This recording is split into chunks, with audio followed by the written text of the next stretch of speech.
On December 24, 2001, Brian Godlock, played by Joel Kinnaman, runs frantically through the streets of Las Palomas, Texas, dressed in a Christmas sweater and smeared with blood.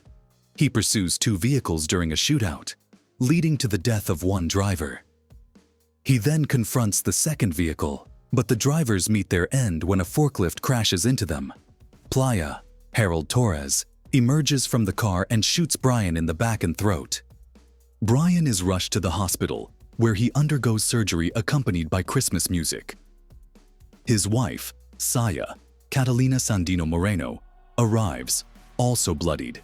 Detective Dennis Vassell, Scott Mescudi, known as Kid Cudi, stops by to see Brian. In the weeks that follow, Saya supports Brian's recovery, though he has lost his ability to speak. After a month, Brian is discharged from the hospital, and on the ride home, his anger flares as they pass signs of gang violence in their area, prompting him to take off his cross necklace. Upon returning home, Brian breaks down in tears as he reads a newspaper headline about Taylor, who was fatally struck by a stray bullet in a gang shootout, leading him to drink. A flashback reveals the Christmas Eve incident that took Taylor's life. Back in the present, Saya attempts to reach Brian through text messages, but he pays no attention to her. In April, Brian visits Detective Vassell's office, taking pictures of the local gang members displayed on the wall, including Playa. He constructs a murder board at home, marking "Kill them all" on his calendar for the upcoming Christmas Eve. Over the ensuing months, Brian trains intensively, honing his fighting, weapon, and driving skills in preparation for his revenge. As Brian focuses on this quest, he and Saya grow increasingly distant, ultimately leading to their separation. Brian conducts surveillance on the gang's headquarters, capturing photographs of them dealing with substantial amounts of cash and weapons, as well as Playa with his girlfriend Venus, Valeria Santayella. Meanwhile, Saya sends Brian text messages checking in on him, concerned for his well-being, but he ignores her attempts to reach out. During a visit to a hardware store, Brian encounters Playa and several gang members, who are there distributing money to local children. Though he feels an urge to confront them, he holds back. However, he is unexpectedly knocked to the ground by Venus, who then playfully dumps her ice cream on his face and laughs. On December 23rd, Brian breaks into the home of Playa's financial associate, Anthony "Vinny" O'Brien, and attacks him. He manages to take Anthony to his garage and ties him up, trying to extract information about Playa's operations. However, Anthony escapes, leading to a struggle throughout the house. Anthony stabs Brian twice, but Brian ultimately overpowers him and knocks him out again. On Christmas Eve, Brian readies himself for a confrontation. He drives past Saya's house and sees her joyfully creating art inspired by Taylor. Later, he visits Taylor's grave, bringing a wrapped gift that unveils a train set.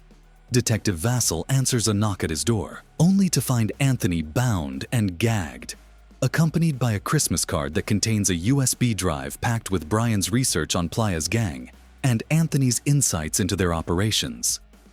The card carries a note stating, "What you should have done. It ends tonight." Brian sets out to track down Playa's associates. He follows two men outside a bar and interrupts their robbery of a woman. He forces them against a wall with his car, then stabs one in the stomach and shoots the other as he climbs atop the vehicle. The gruesome scene makes Brian vomit, but he presses on. He throws a note containing two severed fingers belonging to the men over the wall into Playa's compound, which a thug delivers to Playa, who is now donning a Santa robe. In the midst of a nearby shootout involving rival gangs and police, Brian arrives on the scene and kills multiple men while driving his car. He attempts to save a police officer, but she is shot and killed.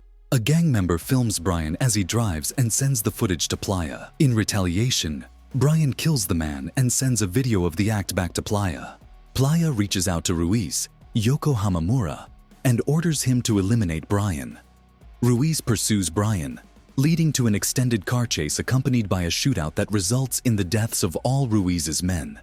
Despite being severely injured, Ruiz fails to capture Brian, who manages to escape.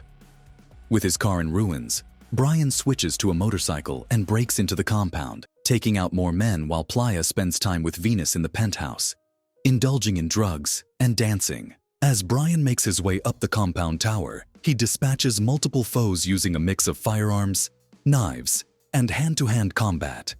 Just as he reaches the top floor, he is confronted once again by Ruiz. The two engage in a fierce battle that concludes with Brian shooting Ruiz in the head. Shortly thereafter, Detective Vassal arrives at the warehouse and eliminates more gang members before encountering a badly injured Brian. He raises his gun at Brian, but the two share a silent moment, allowing Vassal to let him go. Venus then opens fire on both men with a machine gun. When her ammunition runs out, Brian hesitates to finish her off, which leads her to draw another weapon and shoot him in the chest.